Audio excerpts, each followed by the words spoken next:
Gloire au nom du Seigneur. On va continuer ce matin la nouvelle série qu'on a commencée, Belle et parfumée. Amen. Gloire au Seigneur. Et pour ceux qui étaient là dimanche dernier, Belle et parfumée, ça correspond à qui? Plus précisément, l'épouse. Amen. On va voir tout à l'heure que l'église n'est pas forcément l'épouse. Amen. Ça va peut-être vous interpeller quelques-uns, mais l'église n'est pas forcément l'épouse. Or, la Bible parle de celle qui est belle et parfumée, de l'épouse que Jésus vient chercher. Amen. Gloire au Seigneur. On a vu la semaine dernière, j'ai été un petit peu trop vite, on va lire le verset dans Ecclésiaste chapitre 9, verset 8, et qui est notre verset de base pour toute cette nouvelle série. Qu'en tout temps, tes vêtements soient blancs et que l'huile ne manque point sur ta tête. Amen. Tout le monde connaît ces versets, je l'espère en tout cas. Et on va aller vraiment très loin avec ces versets. Plus je continue dans la préparation de cette série, et plus j'entre dans des domaines vraiment puissants, dans la présence du Seigneur. Amen. On a vu la semaine dernière que ces paroles, en tout temps tes vêtements soient blancs et que l'huile ne manque point sur ta tête, ces paroles concernent l'Église, le corps de Christ, mais plus particulièrement l'épouse. L'épouse. Et c'est ce qu'on va étudier en particulier dans cette série. On va continuer de voir ce que la Bible enseigne à propos de ce vêtement blanc et de l'huile sur notre tête. Amen. C'est presque comme Emma ce matin. Elle n'a pas l'huile sur la tête, mais elle a les vêtements blancs. Voilà. On avait un chant, pour ceux qui connaissent le pasteur Denis de l'église de Troyes, pasteur Denis d'Espinois, son papa, quand il était plus jeune, il dirigeait parfois la louange à l'église des jeunes, le dimanche soir, et son chant préféré c'était un vêtement blanc. Je ne sais pas qui connaît ces chants. Oui. Amen. C'était un chant que presque à chaque réunion d'évangélisation, forcément, on chantait ce chant. Un vêtement blanc, une harpe d'or, un beau palais, une couronne, la sainte joie, le vrai trésor, là-haut le sauveur donne. Car Jésus est mon sauveur, il m'a tant aimé, paye ma dette sur le calvaire. Il m'a dans son grand amour sauvé du péché, je vis dans sa sainte lumière.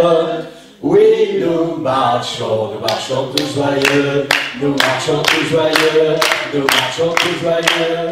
Oui, nous marchons tous joyeux, nous marchons tous joyeux vers les cieux. Dimanche je suis heureux, le lundi plein de joie, le mardi j'ai une paix que le monde ne connaît pas. Mercredi et jeudi, je vis dans la lumière. Vendredi et samedi, c'est le ciel sur la terre. Oui, nous marchons tous joyeux, nous marchons tous joyeux, nous marchons tous joyeux. Oui, nous marchons tous joyeux, nous marchons tous joyeux vers les cieux. Amen. Alléluia. Alléluia. Gloire au Seigneur. Avec une voix pas cassée, un peu de musique, c'est encore meilleur.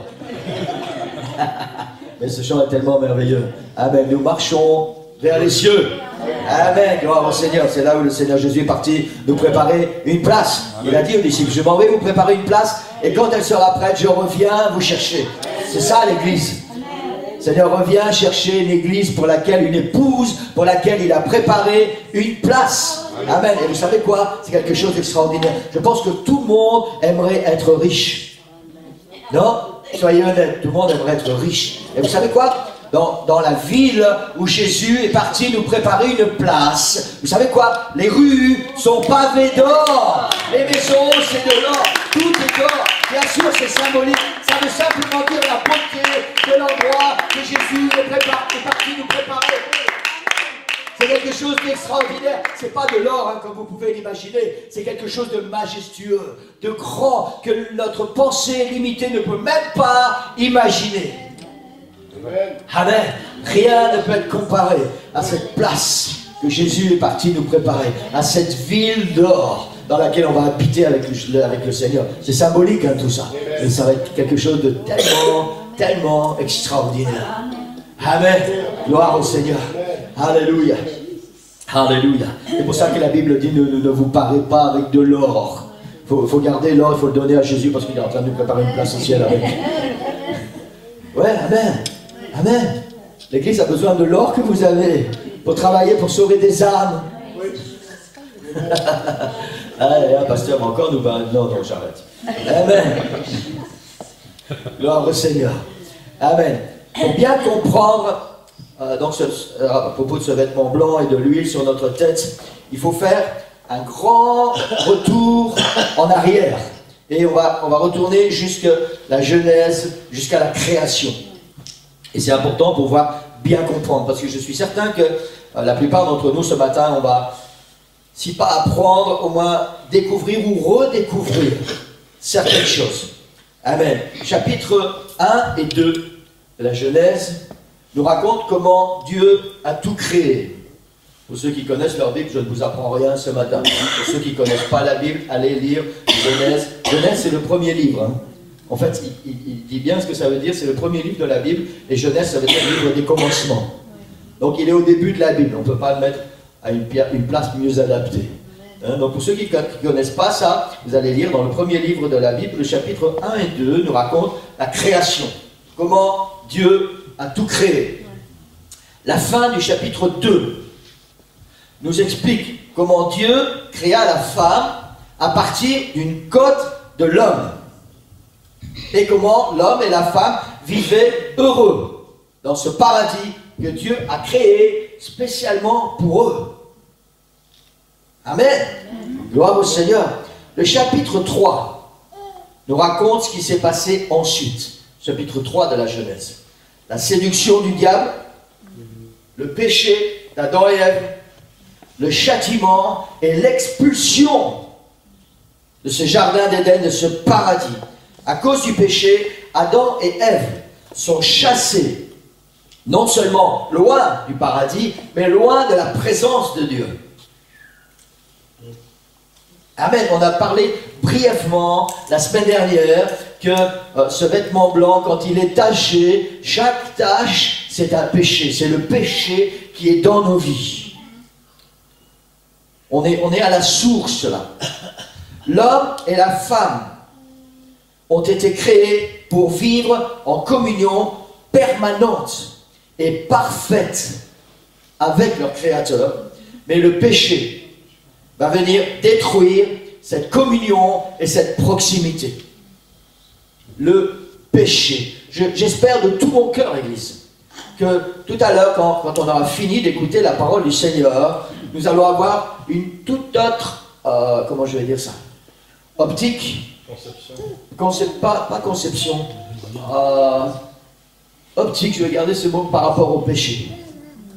Ce mot va avoir un impact nouveau dans notre vie et dans notre cœur. Amen, c'est mon désir. C'est mon désir. Il y a deux réalités qui s'imposent maintenant à cause du péché d'Adam et Ève. La première réalité, c'est que Dieu ne pouvait pas laisser l'homme dans cet état. Parce que l'homme a été créé à l'image de Dieu. Dieu a soufflé dans Adam le souffle de vie, son souffle de vie. Et Dieu ne pouvait pas laisser l'homme, l'humanité, dans l'état dans lequel il se trouve maintenant à cause du péché. La deuxième réalité, c'est que Dieu ne pouvait pas non plus ne plus trouver son plaisir dans l'homme. Parce que Dieu a aussi créé l'homme pour y prendre du plaisir. La Bible nous enseigne que Dieu prenait du plaisir tous les jours à venir dans le jardin d'Éden et à s'entretenir avec Adam et Ève. Le Seigneur y trouvait son propre plaisir. Et le Seigneur ne peut pas ne plus trouver son plaisir dans l'humanité qu'il a créée à cause du péché. Il faut donc qu'il se passe quelque chose. Eh bien si Seigneur, il s'est passé quelque chose. Amen, gloire au Seigneur. Dès lors, la grande machine J'espère que tout le monde va comprendre cette phrase. La grande machine de la conception de l'Église se met en marche. Le Seigneur n'a pas passé une éternité à réfléchir sur ce qu'il allait faire à cause du péché. Directement, parce qu'il fallait que les choses changent. Directement, cette machine de la conception de l'Église et de l'épouse se met en marche. Toutes les étapes nécessaires vont se succéder dans un plan bien précis, établi par Dieu lui-même, pour que Dieu vienne sur la terre dans une forme humaine, en Jésus-Christ, qu'il paye à notre place le prix que mérite le péché, c'est-à-dire la mort. Parce que ça, c'était le jugement, et c'est le jugement que Dieu lui-même avait prononcé. C'est la punition, c'est ce que Dieu avait dit à Adam et Ève. Vous ne pouvez pas manger du fruit défendu parce que le jour où vous en mangerez, vous mourrez. La conséquence directe du péché, c'est la mort. Et il fallait que d'une manière ou d'une autre, cette mort soit anéantie. Il fallait d'une manière ou d'une autre que Dieu retrouve cette communion et cette proximité avec sa création, avec l'homme. Amen. Donc, je vais très vite ce matin. C'est un rappel. Je ne vais pas vous parler de la Genèse jusqu'à l'Apocalypse ce matin, on n'a pas vraiment le temps. Donc, Jésus paye à notre place le prix que mérite le péché sur la croix. Amen.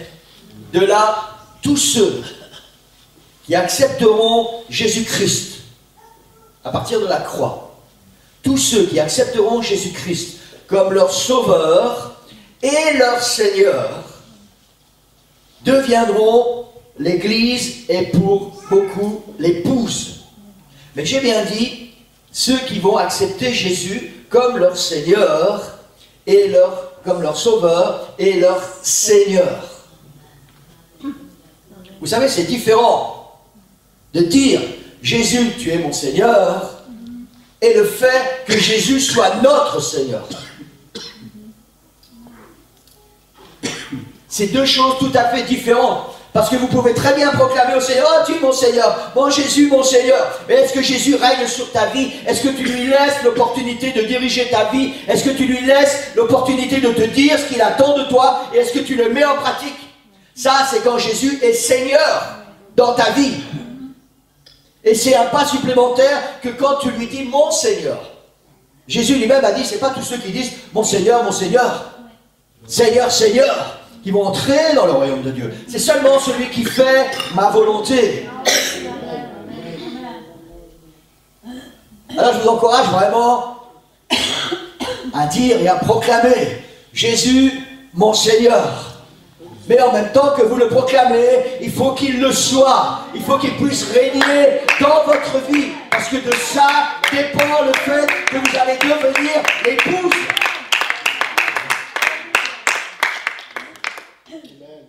Amen. Alléluia. Alléluia. Alléluia. La cerise sur le gâteau est que cette Église va devenir l'épouse de Jésus. Amen. On entre dans une intimité. Dans une intimité. Plus seulement une créature avec qui Dieu vient s'entretenir tous les soirs, mais un être cher qui partagera sa vie intime, son épouse. Et j'ai noté quelque chose en quoi je crois profondément. En réalité, la condition d'épouse pour l'Église est bien meilleure que celle d'Adam et Ève. Adam et Ève vivaient en communion avec Dieu, ils vivaient à proximité avec Dieu, le Seigneur parlait avec eux. Mais nous, l'Église, si nous allons jusqu'à où le Seigneur nous attend et que nous devenons l'épouse, alors nous entrons dans l'intimité du Seigneur. Une intimité que seule l'épouse et l'époux peuvent connaître. Et sincèrement, je crois que nous avons une place privilégiée.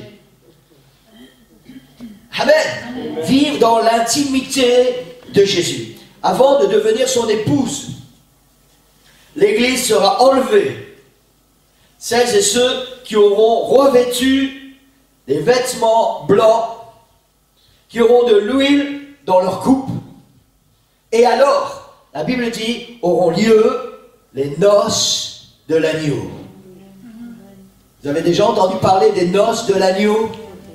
Les noces de l'agneau, c'est quand Jésus revient chercher une église qui s'est préparée pour être une épouse. Pas ceux qui disent Seigneur, Seigneur, mais ceux qui mettent en pratique la parole du Seigneur et qui vivent en communion, en proximité avec le Seigneur et qui accomplissent sa volonté. Celles sur lesquelles les vêtements ne sont pas tachés et dont les coupes sont remplies d'huile. C'est cette église que Jésus vient chercher et c'est cette église qui va participer aux noces de l'agneau et que Jésus va épouser et qui va devenir l'épouse. Wow. Alléluia. Alléluia. C'est là qu'il y aura une différence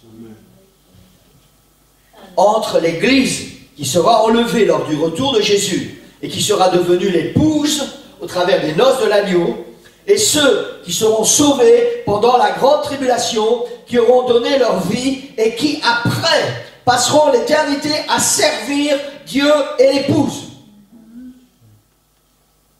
C'est important de faire la différence. Pourquoi le Seigneur et la Bible nous parlent tellement que l'Église doit être prête pour quand le Seigneur vient la chercher? Parce que si tu ne fais pas partie de ceux qui sont prêts, de ceux qui ont leurs vêtements blancs, de ceux qui ont de l'huile dans leur coupe et qui vont participer aux noces de l'agneau, tu ne seras jamais l'épouse. Tu vas être dans la présence du Seigneur, mais tu devras donner ta vie parce que tu ne vas pas partir quand le Seigneur vient et tu devras donner ta vie dans la grande tribulation.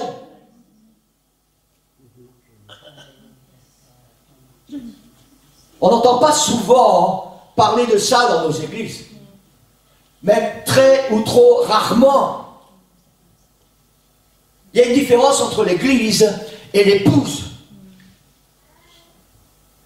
Pour être l'église, tous les membres de l'église ne seront pas forcément l'épouse.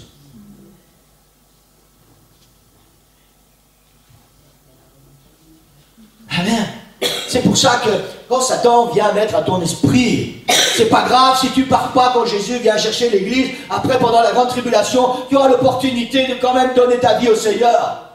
D'abord, tu n'en sais rien. Deuxièmement, tu ne sais pas si tu auras la force de résister à la tribulation. Et ensuite, vous savez quoi? Moi, je préfère, pour l'éternité, être l'épouse dans l'intimité de Jésus plutôt que de passer mon temps à le servir. Certes, c'est merveilleux de servir le Seigneur. C'est glorieux, c'est grand, c'est extraordinaire. C'est tout ce qu'on veut. Mais ça n'a rien à envier au fait d'être l'épouse.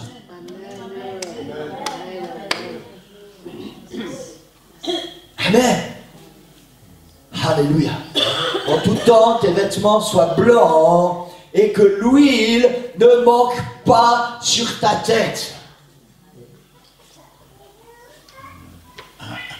Alléluia. Alléluia. On va voir ce matin l'origine du vêtement. Et ça va nous aider à comprendre et on doit retourner, on doit aller à l'origine pour arriver là où je vais vous emmener tout au long de cette série. Cette nouvelle série va nous emmener dans les coulisses du péché et ses conséquences pour l'homme, mais aussi pour Dieu. Vous savez, dans la plupart des églises maintenant, il y a un mot qui est devenu tabou, c'est péché. Les pasteurs ne doivent surtout pas employer ce mot s'ils veulent remplir leurs églises.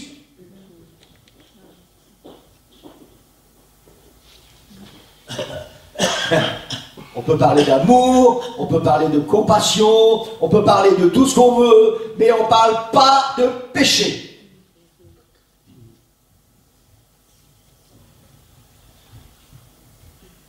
Moi, je ne suis pas concerné par le fait de remplir notre église. Enfin, oui et non, vous comprenez ce que je veux dire. Je suis concerné par le fait que chacun de nous puissions faire partie de l'épouse. Amen. Amen. Pas seulement faire partie de l'église, que nous puissions faire partie de l'épouse, celle qui est privilégiée, celle qui va vivre l'intimité avec Jésus. Amen. Vous savez, celle qui va connaître des choses de Jésus que l'Église ne connaîtra pas.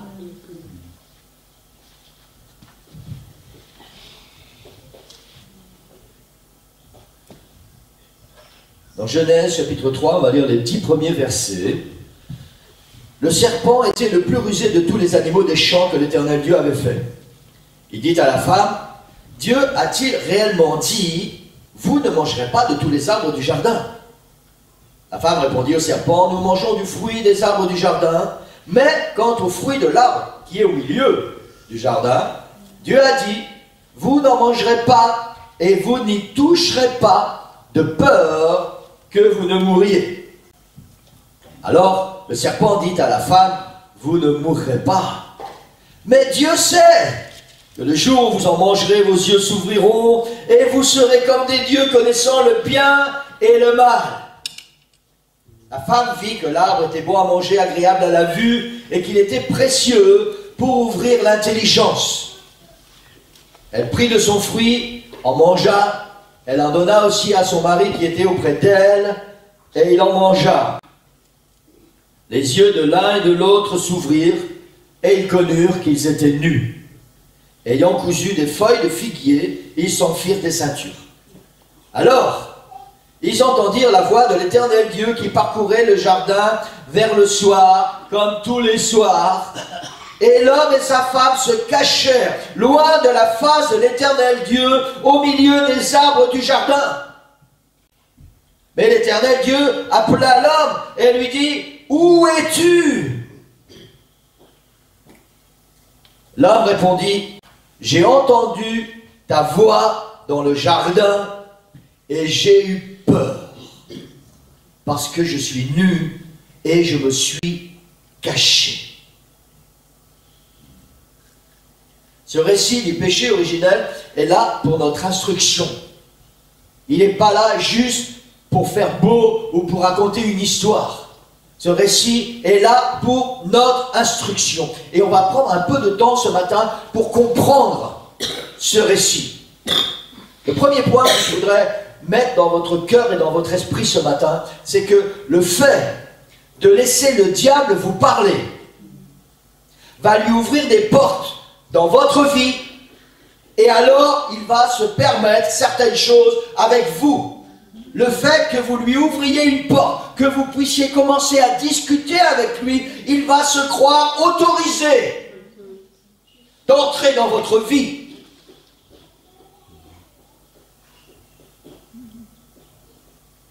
Quelqu'un a dit, c'est pas parce que le diable frappe à ta porte que tu dois lui ouvrir. C'est pas parce que tu entends la voix du diable que tu dois le laisser continuer de parler. Pas français, mais vous avez compris. Amen. Amen. Dans le premier verset qu'on a lu, le diable va semer le doute. Et de ce fait, il va déstabiliser Ève. Et c'est ce qu'il va faire avec nous. Si nous écoutons sa voix, si nous lui permettons de nous parler et d'argumenter avec lui, il va semer le doute. C'est la première chose qu'il a faite. Dieu a-t-il réellement dit?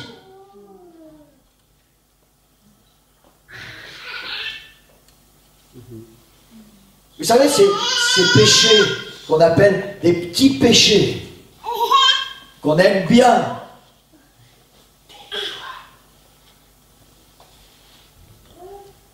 et qu'on appelle des petits péchés sans importance. Est-ce que vraiment, ça déplaît à Dieu, ça? Est-ce que vraiment, la Bible dit que je ne peux pas faire ça? Dieu a-t-il réellement dit? Mais non, ça concerne un péché bien particulier. Satan insiste, il dit, Dieu a-t-il réellement dit, vous ne mangerez pas de tous les arbres du jardin? Parce qu'il y en avait seulement un. Ils n'avaient pas le droit de toucher. Seulement un. Tout le reste pouvait tout faire. Tout faire. Imaginez ça. Adam et Ève pouvaient tout faire. Ils pouvaient manger de tous les arbres du jardin. Un seul leur était interdit. Et Satan vient spécialement à cause de celui-là.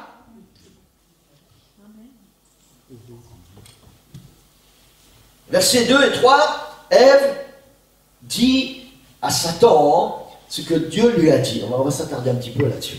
La femme répondit au serpent, nous mangeons du fruit des arbres du jardin, mais quant au fruit de l'arbre qui est au milieu du jardin, Dieu a dit, vous n'en mangerez point, et vous n'y toucherez point, de peur que vous ne mourriez. Je me suis posé une question. Quand Ève a répondu ça au serpent, c'était quoi l'intonation de sa voix?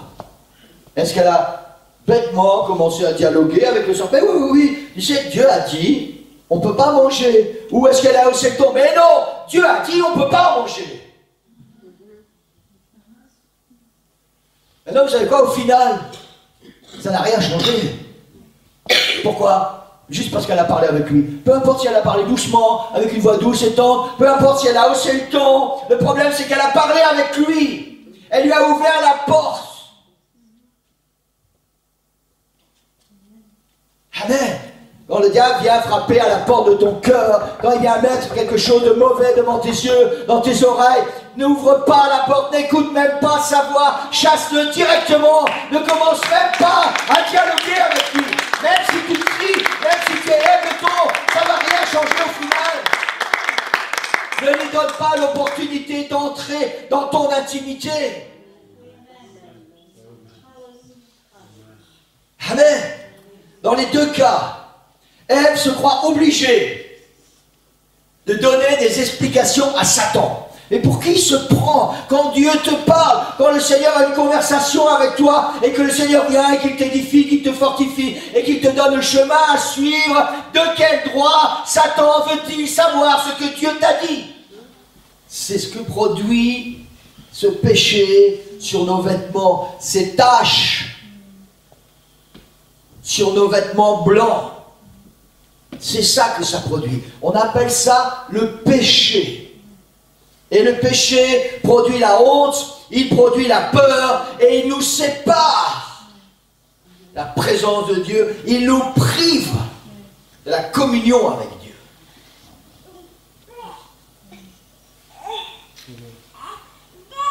Et on pourrait arrêter le récit là maintenant.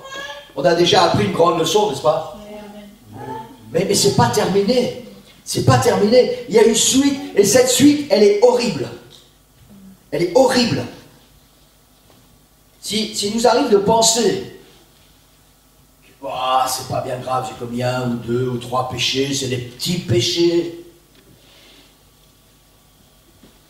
J'espère que notre conception va changer maintenant.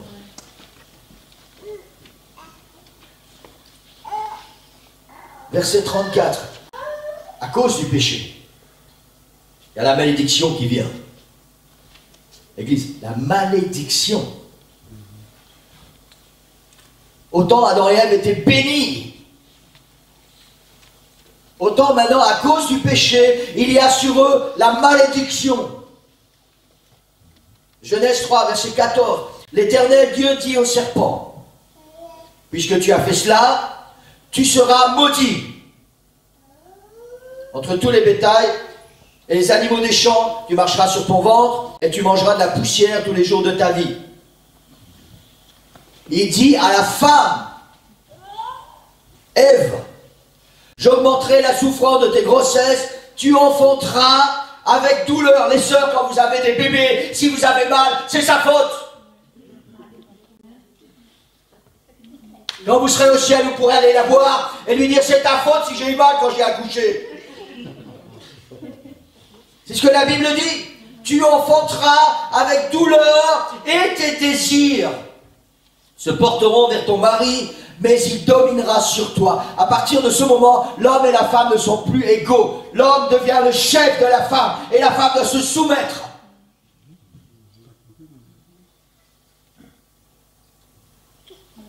Amen. Les sœurs, s'il y a une dominante masculine dans le monde, c'est à cause du péché. Il n'était pas comme ça au départ.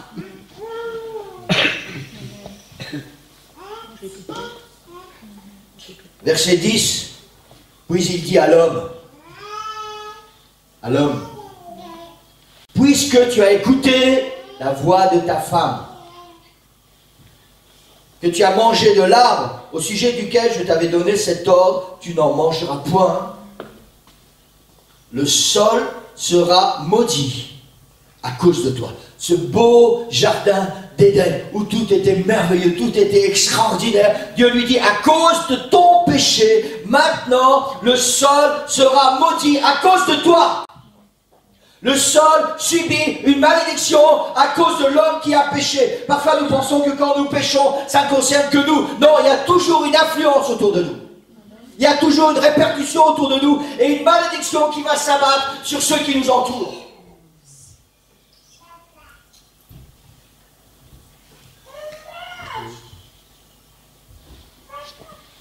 Parce que tu as mangé de l'arbre au sujet duquel je t'avais donné cet ordre, tu n'en mangeras point. Le sol sera maudit à cause de toi. C'est à force de peine que tu en tireras ta nourriture tous les jours de ta vie. Il te produira des épines et des ronces. Vous savez, ces endroits où on n'aime pas trop aller se promener, parce qu'on en ressort tout griffé. Et tu mangeras de l'herbe des champs. C'est pas fini, hein. Toujours cette malédiction. C'est à la sueur de ton visage que tu mangeras du pain, jusqu'à ce que tu retournes dans la terre d'où tu as été pris, car tu es poussière et tu retourneras à la poussière. Tout ça, c'est la conséquence du péché, c'est la malédiction. Adam et Ève ont été créés pour vivre éternellement. Et le Seigneur dit, cette malédiction implique le fait qu'à partir de maintenant, les jours vont commencer à décompter. Il y a un compte à rebours et tu vas retourner de où tu as été pris, dans la poussière.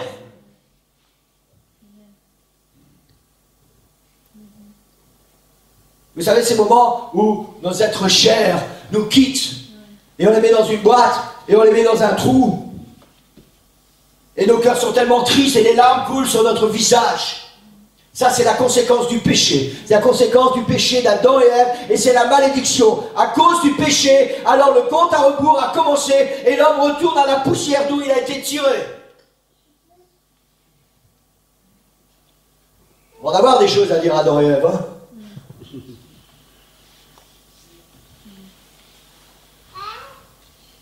Non seulement il y a la malédiction,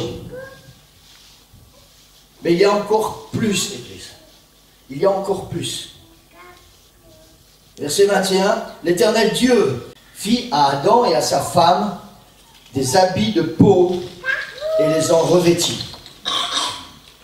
À cause du péché, Dieu va tuer des animaux. Et avec la peau des animaux, il va faire des vêtements pour vêtir Adam et Ève. À cause du péché, le sang commence à couler. Et ce sang ne va plus jamais arrêter de couler. Plus jamais. Le premier vêtement de l'humanité est la conséquence directe du péché. Et il a coûté la vie à un ou plusieurs animaux. Le sang est versé à cause du péché.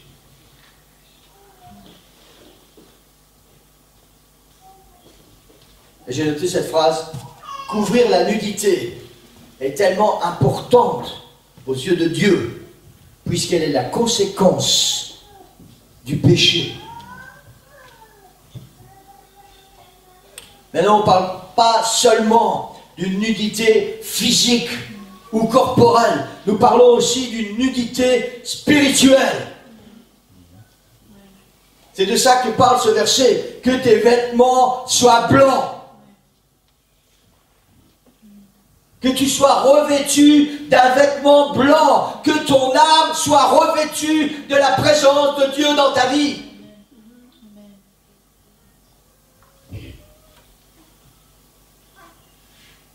Jésus est mort sur la croix pour couvrir notre nudité et expier notre péché. Église. Jésus est mort sur la croix pour couvrir notre nudité et expier notre péché. Romains 6, 23 dit, car le salaire du péché, c'est la mort. On ne peut pas passer à côté. C'est la sentence, c'est la punition que Dieu avait donnée avant que Adam et Ève ne pêchent. La conséquence du péché, le jour où tu en mangeras, tu mourras. La conséquence du péché, c'est la mort. Le salaire du péché, c'est la mort. Mais merci Seigneur, à ce verset, il y a aussi une suite. Mais le don gratuit de Dieu, c'est la vie éternelle en Jésus-Christ. Jésus sur la croix a payé le prix pour couvrir la honte de notre nudité et pour acheter le prix du péché. Je ne sais pas si nous réalisons vraiment, Église, ce qui s'est passé il y a 2000 ans sur la croix. Pour prendre du plaisir. Dieu crée l'homme, il crée la femme, il crée l'univers, il fait ce jardin d'Éden, quelque chose d'extraordinaire, quelque chose de magnifique. Et il prend du plaisir avec l'homme. Et Satan vient et il cache tout ça. Et le péché entraîne la mort.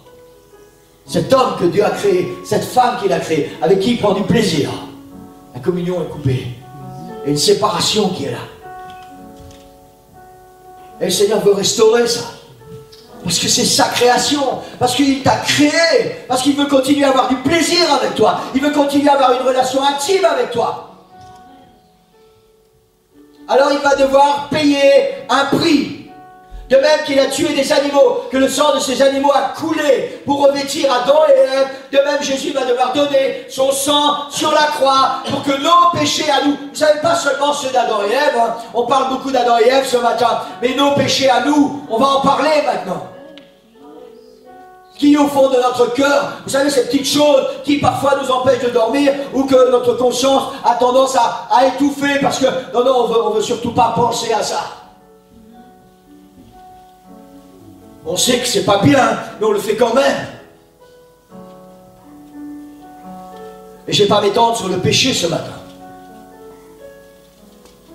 Je pense que l'Esprit de Dieu est capable, vos cœurs sont ouverts, de vous révéler si dans vos vies il y a du péché.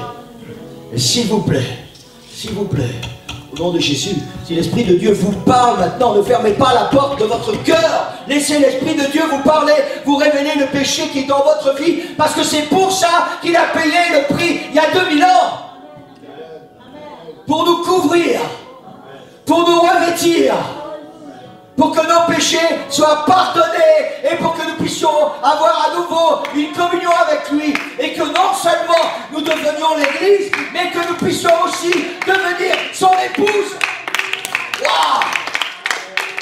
Woo! Alléluia! Est-ce qu'on peut se lever? Alléluia! Alléluia! La question est celle-ci, et je vais terminer avec ça. Est-ce qu'à partir de maintenant, nous pouvons continuer à regarder le péché dans nos vies de la même manière?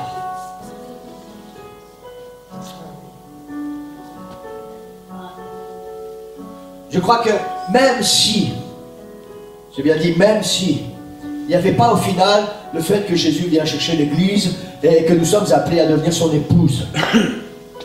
Même s'il n'y avait pas ça, au vu de ce qui s'est passé il y a 2000 ans sur la croix, est-ce qu'on peut continuer à regarder de la même manière le péché qui est dans nos vies et à rester indifférent avec ça?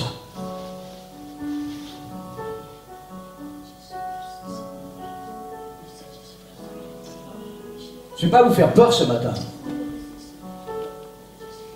mais l'Église qui ne va pas être enlevée, parce que toute l'Église ne sera pas enlevée quand Jésus revient.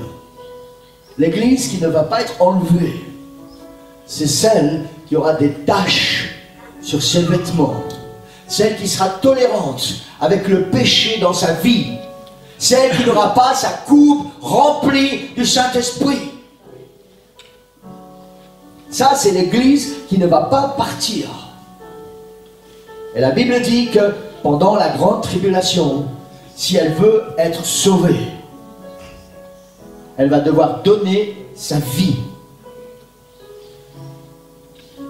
Nous connaissons maintenant, avec tout ce qui s'est passé récemment, avec toutes ces histoires de Daesh et tout ça, nous connaissons un peu, juste un peu, et puis avec la dernière guerre Hitler, nous connaissons juste un peu à quel point le cerveau de l'homme peut être détraqué pour faire souffrir quelqu'un. Le cerveau de l'homme est sans limite dans ce domaine. Et je crois personnellement, vous savez, quand l'Église part, l'Esprit de Dieu part avec l'Église. Pour l'instant, c'est beaucoup plus facile pour nous de pouvoir résister au péché, de pouvoir nous sanctifier, nous purifier, parce que l'Esprit de Dieu est en nous, et c'est lui qui nous donne la force. Quand l'Église part, l'Esprit de Dieu part. Ça veut dire que pour ceux qui voudront quand même être sauvés, tu n'auras plus que tes propres forces charnelles et humaines pour te battre, pour lutter.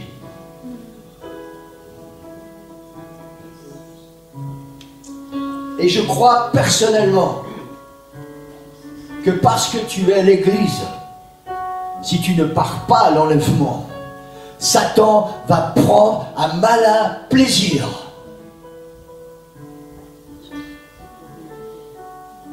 avec l'Église qui sera restée. Je crois qu'il va se déchaîner bien plus qu'avec tous les autres humains. Parce qu'il va dire, toi, tu étais l'Église, regarde maintenant ce que moi je vais faire avec toi. Je vous promets, Église, je ne voudrais surtout pas, et c'est pour ça que je me remets constamment en question avec le Seigneur, je ne voudrais surtout pas faire partie de cette Église qui ne va pas partir. Parce que je ne suis pas sûr que j'aurai la force de supporter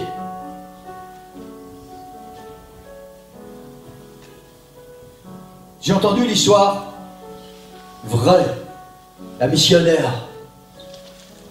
Il a été arrêté avec sa femme et ses enfants. Et c'était dans un pays où on ne pouvait pas parler de Jésus. Et on lui a dit, maintenant où tu arrêtes, où vous allez tous mourir. Et il a dit comme les apôtres, mais nous ne pouvons pas ne pas parler de Jésus. Alors on a fait un trou. Et dans ce trou, on a enterré vivant un de ses enfants, l'un après l'autre. Ensuite, on y a mis sa femme et on l'a enterrée vivante. Et finalement, c'est lui qu'on a mis dedans. C'est une histoire vraie, Église. Est-ce que si tu ne pars pas quand Jésus vient te chercher à cause du péché qui est dans ta vie, à cause de ces taches qui sont sur ta robe, parce que ta coupe n'est pas remplie, est-ce que tu aurais la force pour ne pas renier le nom de Jésus, de voir devant toi, on va faire mourir tes enfants et ta femme ou tes petits-enfants, ceux que tu aimes? Est-ce que tu vas savoir résister à ça? Ou est-ce que tu vas dire, arrêtez, arrêtez, je renie Jésus? Et là, c'est l'enfer pour l'éternité. Hein. Je ne veux pas vous faire peur ce matin. On parle du péché. On parle du péché. Ce qui va empêcher une partie de l'Église de faire partie de l'épouse et d'assister aux noces de l'agneau.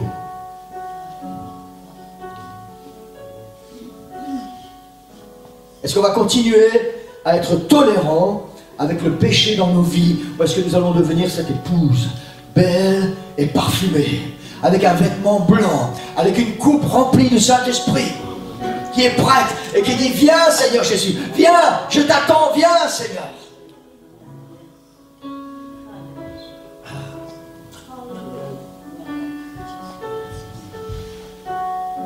L'autel est ouvert, Église.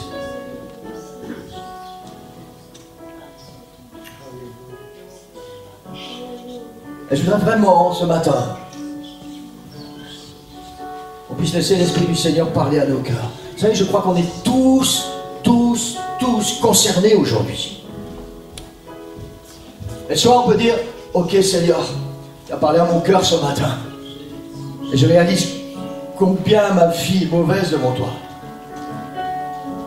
Et le Seigneur, parce qu'il a payé le prix à la croix, alors ce matin, il va couvrir ta nudité. Il va pardonner ton péché. Église, il va pardonner ton péché. C'est ce que le Seigneur veut faire ce matin. Il veut te couvrir. Il veut couvrir ta nudité. Il veut couvrir ta honte. Il veut couvrir ta peur. Il veut prendre tout ça pour que ta vie à partir d'aujourd'hui soit différente.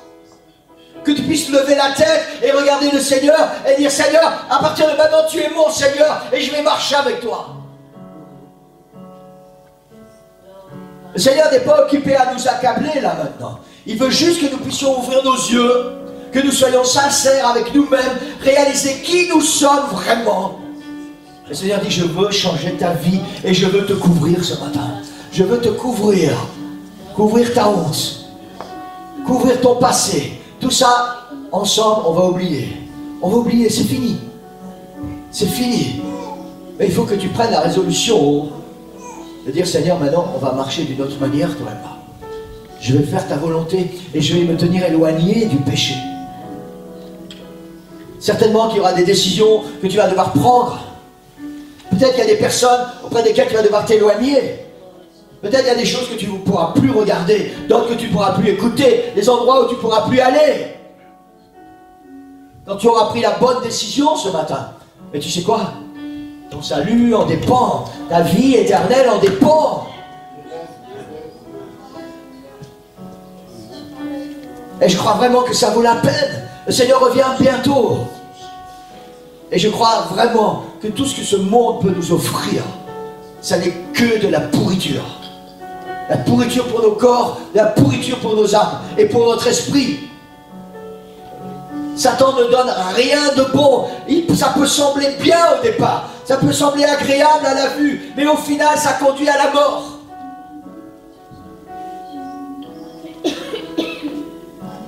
Est-ce que le Seigneur parle à ton cœur ce matin? Alléluia. Alléluia.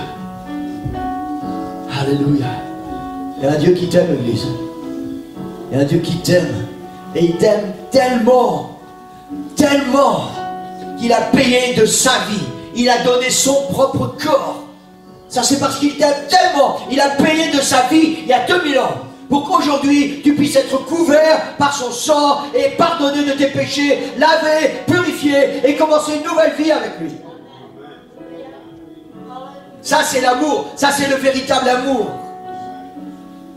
Et c'est ce que le Seigneur a pour toi ce matin. Je sais que le Seigneur parle à nos cœurs, Église. On ne peut pas rester indifférent. On ne peut pas rester indifférent. Alléluia. L'hôtel est ouvert. Si vous voulez venir à l'hôtel, vous pouvez venir à l'hôtel. Vous pouvez faire ce que vous voulez à l'hôtel. Vous pouvez vous mettre à genoux. Vous pouvez venir pleurer. Vous pouvez venir implorer le pardon et la grâce du Seigneur. Le Seigneur va vous pardonner et il va vous faire grâce ce matin. Vous pouvez lever vos mains. Vous pouvez parler avec lui. Vous pouvez crier avec lui. Vous pouvez faire ce que vous voulez dans la présence du Seigneur. À partir du moment où votre objectif, c'est que quand vous allez quitter ce lieu tout à l'heure, votre robe sera à nouveau blanche. Elle sera purifiée de toutes ses taches. Elle sera à nouveau blanche.